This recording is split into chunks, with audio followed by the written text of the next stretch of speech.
Sesuatu yang didapatkan setelah selesai mengerjakan pekerjaan adalah gaji atau upah. Keduanya dimaknai sebagai hal yang sama. Padahal, gaji dan upah memiliki perbedaan yang cukup signifikan.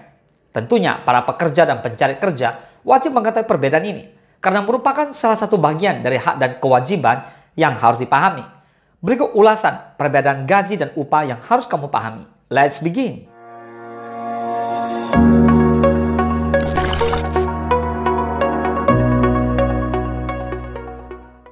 Yang pertama, perbedaan berdasarkan definisi. Menurut Kamus Besar Bahasa Indonesia, KBBI, gaji diartikan sebagai upah kerja yang dibayar dalam waktu yang tetap atau balas jasa yang diterima pekerja dalam bentuk uang berdasarkan waktu tertentu. Sedangkan upah adalah uang dan sebagainya yang dibayarkan sebagai balas jasa atau sebagai pembayar tenaga yang sudah dikeluarkan untuk mengerjakan sesuatu.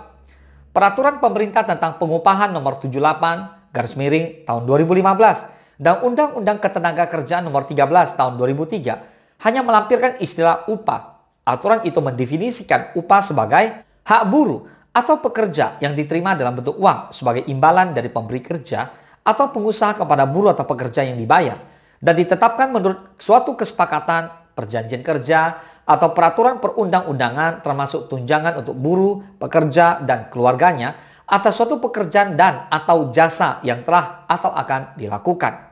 Namun, dalam prakteknya justru pada peraturan perusahaan dan perjanjian kerja lebih umum menemukan istilah gaji seperti gaji pokok atau gaji bersih. Yang kedua, memiliki elemen yang berbeda. Gaji dan upah memiliki komponen penyusun tersendiri. Untuk gaji, memiliki beberapa komponen seperti gaji pokok, tunjangan tetap dan tidak tetap, uang lembur, dan potongan seperti potongan pajak atau cicilan utang. Sedangkan upah, komponennya tunggal, seperti upah borongan atau satuan atau harian. Namun tunjangan upah berbeda dengan gaji, biasanya berbentuk tunjangan makanan atau uang lembur atas dasar kehadiran ataupun jam kerja.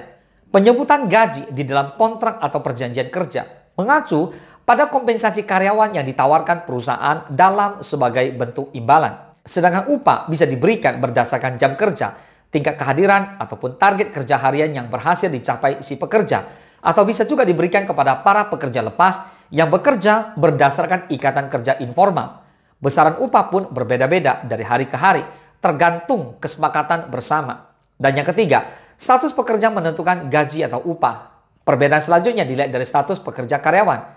Setidaknya ada dua strata karyawan dalam struktur organisasi perusahaan, yaitu jajaran staf manajerial dan staf pelaksana, atau yang sering disebut buruh. Biasanya, staf manajerial dibayar dengan sistem gaji, sedangkan buruh dibayar dengan sistem upah. Gaji akan semakin besar seiring lama kerja karyawan dan kenaikan jabatannya, yang berarti semakin besar juga tanggung jawabnya.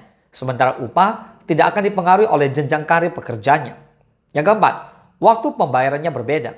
Pembayaran gaji dilakukan dalam jangka waktu yang teratur seperti sebulan sekali pada akhir bulan, awal bulan, ataupun tanggal-tanggal tertentu sesuai dengan yang disepakati.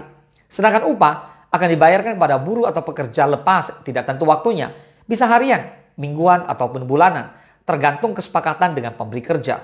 Khusus pekerja lepas atau freelancer, upahnya akan dibayarkan setelah pekerjaan selesai dengan mengirimkan tagihan pada pemberi kerja. Semoga bermanfaat. Salam sukses, Dasya.